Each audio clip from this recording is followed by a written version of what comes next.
عوام کے لوٹے ہوئے اربوں ڈالرز کی 20 برسوں پر محیط کھوج جو بالآخر کامیاب رہی۔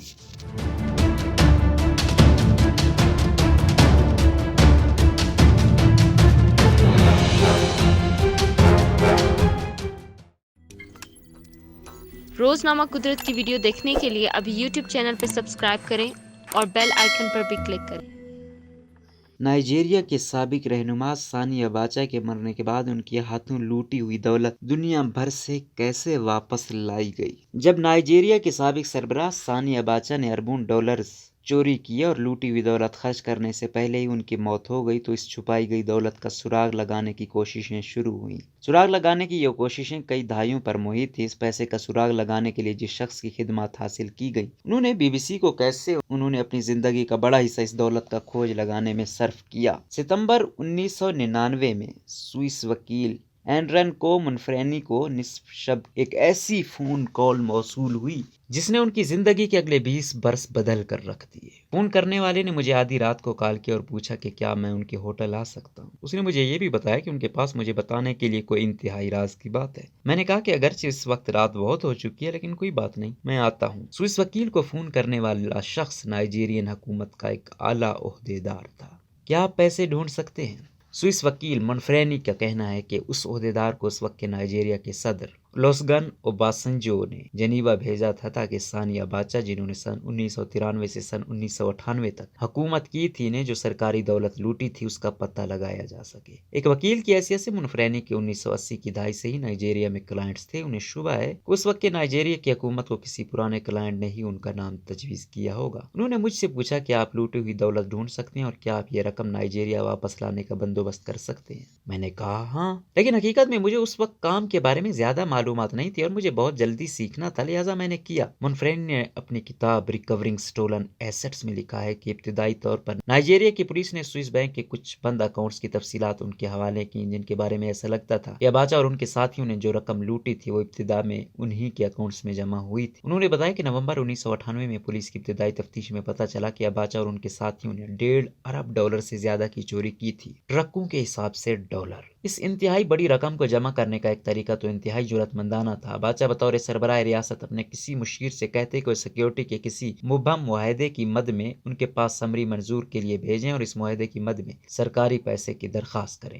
اباچا پھر اس درخواست پر دستخط کرتے جس کے بعد ان کے مشیر اس درخواست کو سینٹرل بینک لے جاتے اور بینک اس پروجیکٹ کے عضو درکار اور منظور شدہ رقم کی ادائیگی کر دیتا۔ یہ ادائیگی اکثر اوقات نقد ہوتی۔ مشیر تھوڑا بہت اپنا حصہ رکھتے اور زیادہ تر رقم اباچا کو دے دیتے۔ منفرینی لکھتے ہیں بعض اوقات تو ٹرکوں کے حساب سے ڈالر اباچا کے گھر پہنچائے جاتے۔ اباچا اور ان کے ساتھیوں کا دولت لوٹنے کا ایک طریقہ تو یہ تھا، لیکن اس کے علاوہ ایک اور طریقہ اپنے دوستوں کے ساتھ انتہائی مہنگے داموں ریاستی معاہدے کرنا اور پھر غیر ملکی کمپنیوں سے ملک میں کام کرنے کے لیے بھاری معاوضے کا مطالبہ کرنا تھا۔ یہ سب تقریباً 3 برس تک جاری رہا اور 8 جون سن 1998 کو 54 برس کی عمر میں اباچا کی اچانک موت نے سب کچھ بدل دیا۔ جب اباچا کی موت ہوئی اس وقت بھی وہ سربراہ ریاست۔ ان کے ڈاکٹر نے BBC کو بتایا کہ یہ واضح نہیں کہ انہیں دل کا دورہ پڑا تھا یا انہیں زہر دیا گیا کیونکہ پوسٹ مارٹم نہیں ہوا تھا۔ اباچا چوری شدہ اربوں کی رقم خرچ کرنے سے پہلے ہی دم توڑ گئے اور کچھ بینک تفصیلات سے یہ سراغ ملا کہ یہ رقم کہاں چھپائی گئی۔ اینزکو منفرین کہتے ہیں اکاؤنٹس کی تفصیلات ظاہر کرنے والی دستاویزات نے مجھے دوسرے اکاؤنٹس کے کچھ لنک فراہم کیے اور اس معلومات سے لیس وہ یہ معاملہ سوئس اٹارنی جنرل کے پاس لے گئے اور پھر ایک بڑی پیش رفت ہوئی۔ مسٹر منفرینی نے کامیابی کے ساتھ یہ استدلال کیا کہ اباچا خاندار اور ان کے ساتھیوں ایک مجرمانہ تنظیم تشکیل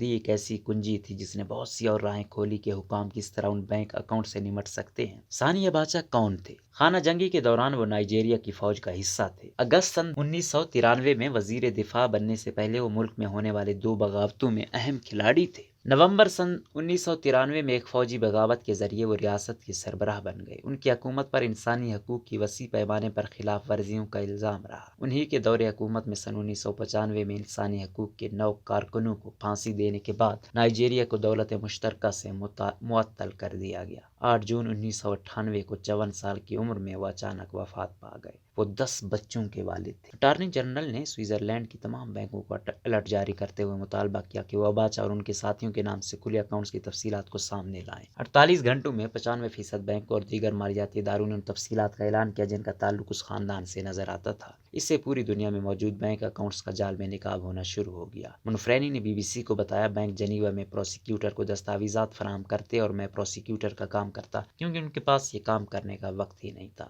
بینک اکاؤنٹ بات کرتے ہیں، ہم ہر اکاؤنٹ کے بارے میں معلومات کرتے کہ اس میں پیسہ کہاں سے آیا اور کہاں گیا۔ ان بینک اکاؤنٹس میں پیسے آنے اور جانے کی تفصیلات سے مجھے دوسرے ممالک میں بھیجی گئی اور موصول ہوئی دیگر ادائیگیوں کے بارے میں مزید معلومات ملی۔ تو جو معاملہ چند اکاؤنٹ سے شروع ہوا تھا وہ بڑی تعداد میں بینک اکاؤنٹ سے مل کر ایک بین الاقوامی آپریشن بن گیا۔ بینک اکاؤنٹس اور ان کی دستاویزات نے بہت سی معلومات دی۔ ہمارے پاس بہت سے ثبوت موجود تھے کہ یہاں اور وہاں بہاماس، ناسو، کیمن جزائر میں رقم بھیجی جا رہی ہے۔ آپ بس کسی بھی جگہ کا نام لیں۔ اباچا نیٹ ورک کے لیے منفرینی کو بہت محنت اور کوششیں کرنا پڑیں۔ کسی کو سمجھ نہیں آتی کہ کتنا مشکل کام ہے۔ مجھے بہت سے لوگوں کا کام نکلوانے کے لیے تنخواہ دینی پڑی، مختلف ملکوں میں بہت سے اکاؤنٹ اور وکیلوں کی خدمات حاصل کرنا پڑی۔ منفرینی نے نائجیریا کو واپس بھیجی گئی رقم پر 4% کمیشن پر اتفاق کیا تھا، جس کے بارے میں ان کا کہنا ہے کہ یہ انتہائی کم شرح تھی۔ رقم ڈھونڈنے کا عمل نائجیریا رقم واپسی بھیجنے سے زیادہ تیز رہا۔ دوسری جانب اس دولت کے لیے اباچا کا خاندان جانوروں کی طرح لڑ رہا تھا۔ وہ ہر چیز کے بارے میں اپیل کر رہے تھے، اس وجہ سے رقم واپسی کا عمل خاصا سست رہا۔ مزید تاخیر اس وقت ہوئی جب سوئس سیاستدانوں نے اس پر زور دیا کہ اگر رقم واپس کر دی گئی تو یہ پھر چوری ہو سکتی ہے۔ کچھ رقم 5 سال بعد سوئٹزرلینڈ سے واپس بھیجی گئی۔ منفرینی نے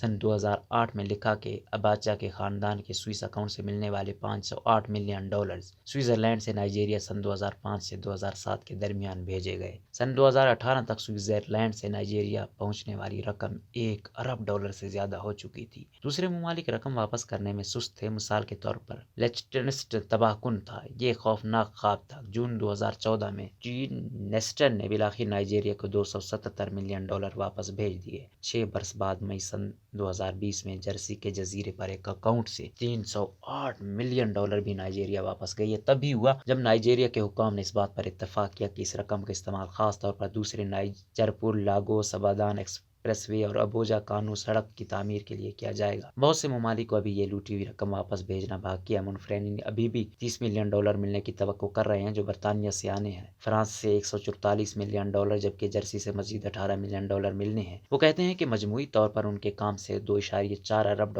کی وصولی ہوئی۔ شروع میں لوگوں نے کہا کہ اباچا نے کم سے کم $4 سے $5 ارب کی چوری کی۔ مجھے یقین نہیں ہے کہ ایسا ہو سکتا ہے۔ مجھے یقین ہے کہ ہم کم و بیش زیادہ تر پیسہ واپس لے آئے۔ منفرینی نے افواہیں سنی کہ اباچا کا خاندان اب اتنا امیر نہیں رہا، اور جب منفرینی واپس دیکھتے ہیں تو وہ اپنے کام سے مطمئن نظر آتے ہیں۔ جب میں اپنے بہت سارے بچوں سے اس معاملے کے بارے میں بات کرتا ہوں تو میں کہتا ہوں کہ میں نے رقم ڈھونڈ لی اور میں نے رقم بلاک کر دی۔ میں نے حکام کو اس بارے میں رضامند کیا کہ ان لوگوں کا پیچھا کریں اور یہ رقم نائجیریا کی عوام کی بھلائی کے لیے واپس لائیں، اور ہم نے یہ کر دکھایا۔